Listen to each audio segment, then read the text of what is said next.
C'est sûr qu'au début, tu sais, ça m'est arrivé de donner des ordres un peu stricts, tu sais, en mode ouais, c'est comme ça, puis c'est tout, machin. J'ai même mes associés qui sont à un moment donné assis avec moi en mode genre, bro, faut que tu changes de vibe. Tu sais, genre. C'est tout ce que tu voulais pas devenir, là. Fais attention, là. Exactement, exactement.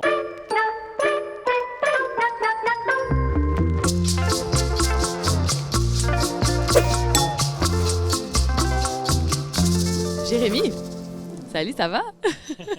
Oui, très bien. T'es copropriétaire du groupe Barocco. Vous avez, dis-moi si j'en oublie, OK?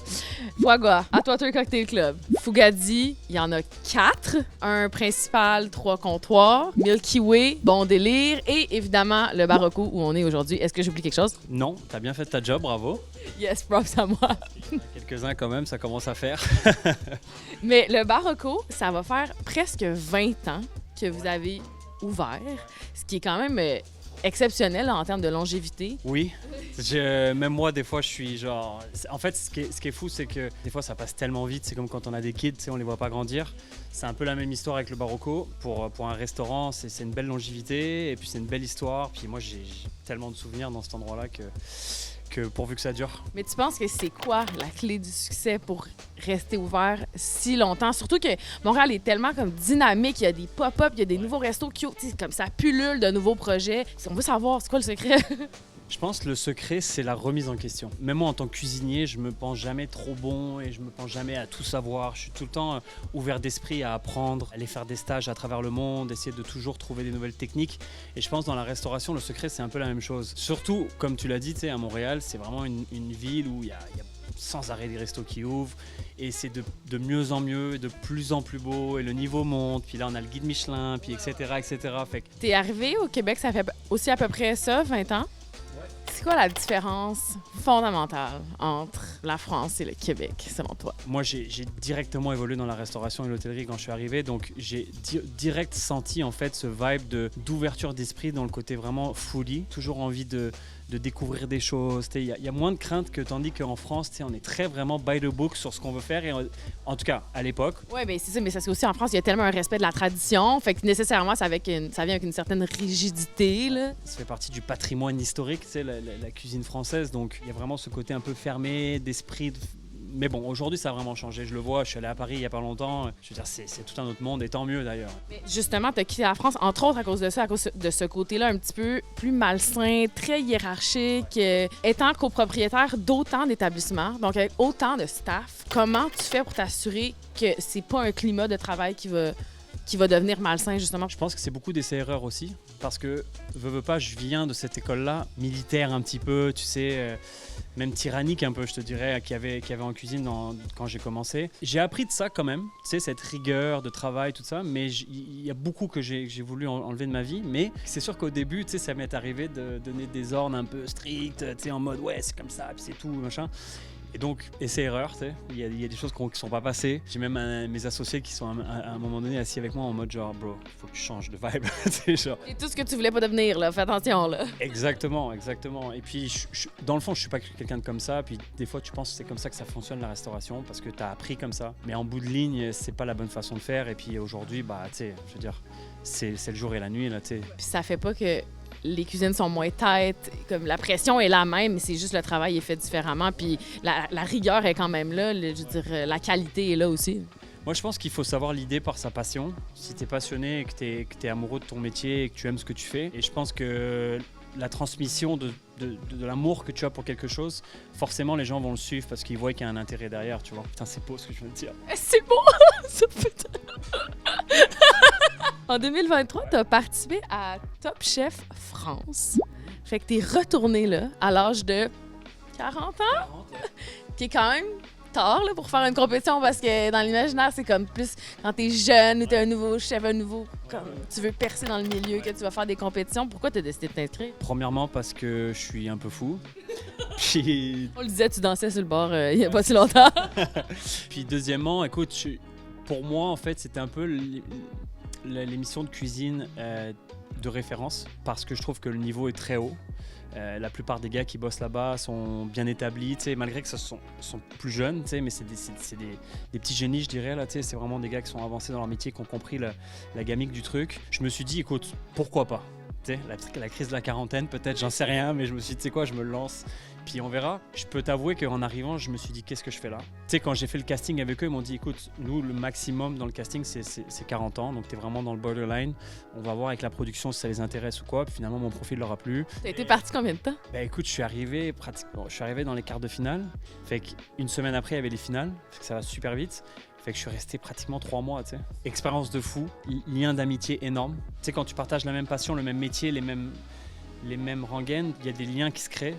Et en plus d'être dans ce genre de milieu d'émissions stressantes, avec beaucoup de challenges, et on s'est beaucoup supporté et ça a donné qu'il y avait moins cet esprit compétitif, mais plus fraternel, tu sais. Souvent, les gens, ils sont en équipe, ils sont tous dans le même bateau, puis ils font un peu la compétition pour la télé, pour que le monde ait des shots, là, les producteurs soient contents, mais comme derrière, les gens, ils se soutiennent puis ils se supportent là-dedans. Ouais. En général, oui. C'est sûr que tu vis tellement de pression et puis tu sais, on reste des humains en bout de ligne, puis il y a quelque chose qui se crée. En tout cas, pour nous, ça a été très fort. Et d'ailleurs, je vous ai pratiquement tous invités à venir ici pour faire des pop-up pendant le festival en lumière, Montréal en lumière. Pendant l'hiver, t'as fait exprès. Histoire de remonter un peu les ventes.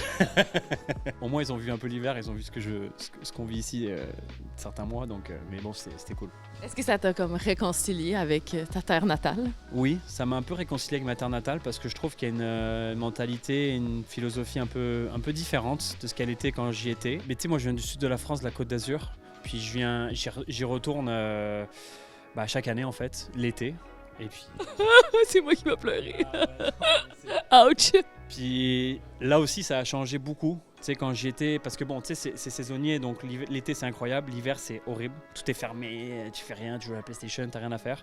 En tant qu'ado en plus, tu vois, je l'ai mal vécu. Puis quand j'ai commencé à voyager, j'ai vite compris que c'était plus chez moi, tu sais. Mais aujourd'hui, je vois ça sous un tout autre angle. Je trouve que c'est tellement incroyable.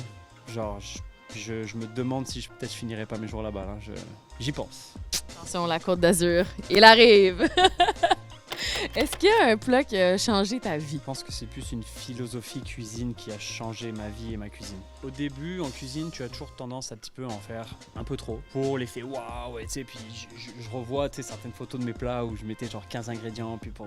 Mais il y a des modes en cuisine aussi, c'était ça la mode à un certain point aussi. Là. Je pense que maintenant, on est de retour à un truc un petit peu plus minimal, où on est vraiment sur le produit, puis c'est ça qui a la cote, puis avant, c'était comme plus des trucs spectaculaires, avec de la fumée, puis machin.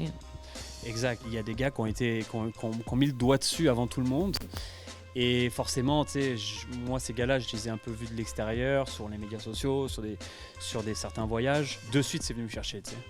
Et c'est ça, en fait, aujourd'hui, je pense que je suis capable de dire que j'ai ma propre philosophie cuisine, que je sais ce que je veux et je dérogerai pas de ça, no matter what. D'avoir pris cette conscience-là, si tu veux, ça prend du temps. Et une fois que tu l'as, tout s'ouvre, en fait. Et au niveau gustatif, dressage, qualité, produit, sourcing, tout change.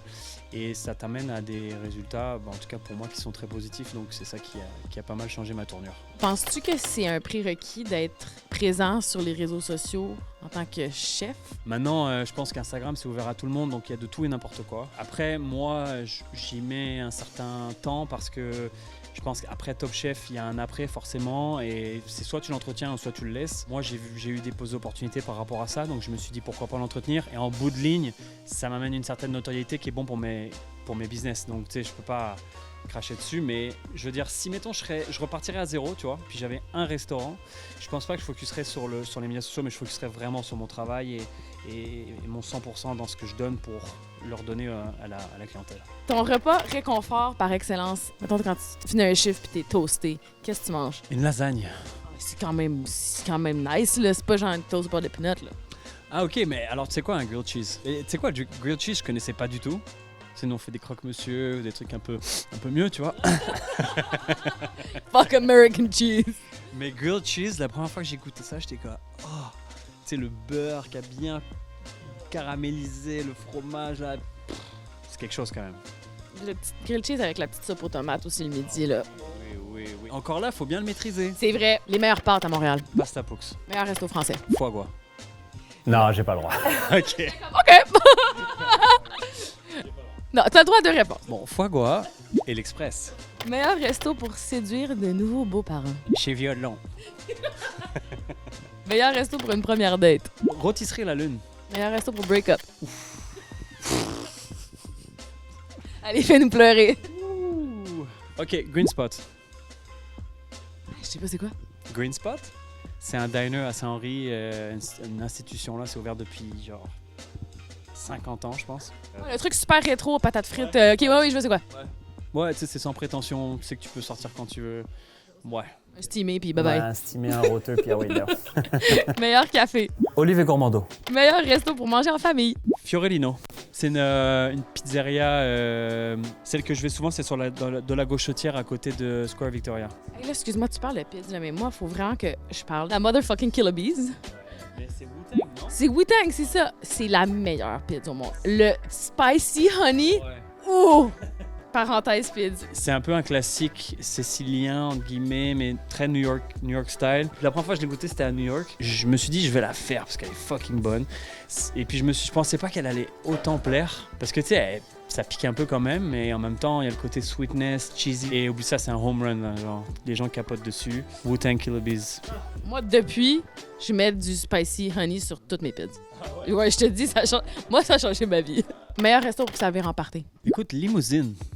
Je suis allé il y a pas longtemps, puis gros vibe. Bon, il y avait mon chum Laurent qui était là. Caviar. Caviar, shooter, la totale. Mais ouais, pas mal, pas mal. Meilleur resto hangover. Gros craving de burger, moi, généralement. McDo? Ouais. Ouais. Ouais, nothing fancy. Fuck it, esti. C'est quoi ta commande au McDo? Alors, moi, je prends pas de frites, mais je prends Big Mac, Junior au poulet, et je prends des nuggets en plus. Ouais. Puis Coke Diet, genre. Gros hangover. Ouais. Meilleur resto pour manger seul. C'est pas un resto, mais c'est au marché à Twater, au Saté Brother. L'été au complet, je suis là-bas, puis je mange seul. Puis c'est super, t'es dehors, t'es bien. Est-ce qu'il y a un resto sur ton radar que t'aimerais essayer à Montréal? Je ne suis pas allé encore au Parapluie. J'ai rencontré le chef, il a l'air super... en tout cas, j'ai rencontré, je l'ai trouvé super sympa. J'aimerais bien essayer. Et Limbo. Qu'est-ce qui te turn off le plus dans un resto? L'odeur, peu genre friture intense, slash boule à mythe, slash, tu sais... et que tu es obligé de tenir parce que tu as déjà commandé et puis ouais. Et que tu sors et t'es comme waouh. Ouais. Ta manière préférée de manger des œufs? Tourner. Léger. Léger? C'est quoi léger? Ben c'est pas trop tourner. Toi c'est comme tourner puis tu les enlèves. Tourniquette. Une culbute. C'est quoi ta commande Uber Eats la plus fréquente? Soupe quinoise. Poutine garnie ou nature? Classique. Tu veux savoir laquelle est ma préférée? Ah, why not? Belle Province, coin Saint-Laurent, Prince-Arthur. Les belles pros sont pas toutes born égales, hein? 100%. Elles sont pas toutes pareilles. Zéro. C'est dommage d'ailleurs. Mais celle-là, pour moi, c'est un no-brainer. Qu'est-ce que tu pourrais manger matin, midi, soir, jusqu'à la fin de tes jours? Spaghetti bolognaise. Mais genre, bizarrement pas l'italienne. Genre... Keb? Keb, ouais. Ouais. Avec les épices et tout, là, tu sais, je tombe amoureux de ça. Dernière question. Qu'est-ce que tu as mangé avant l'entrevue, puis qu'est-ce que tu as mangé après? J'ai fait une genre de tarte tatin aux oignons avec un siphon comme un sabayon au comté et vin jaune. Puis c'était vraiment bon. Et j'ai mangé ça juste avant que vous arriviez. Et ce soir, j'ai mes enfants à la maison et je pense que je vais faire des saucisses de Toulouse avec un petit velouté de courges parce qu'on est allé chercher des courges. Wow, t'es le chef qui a eu les repas les plus complets de tous les gens qu'on a interviewés à date, je pense. Toi, on est comme une banane puis genre un griot. Merci.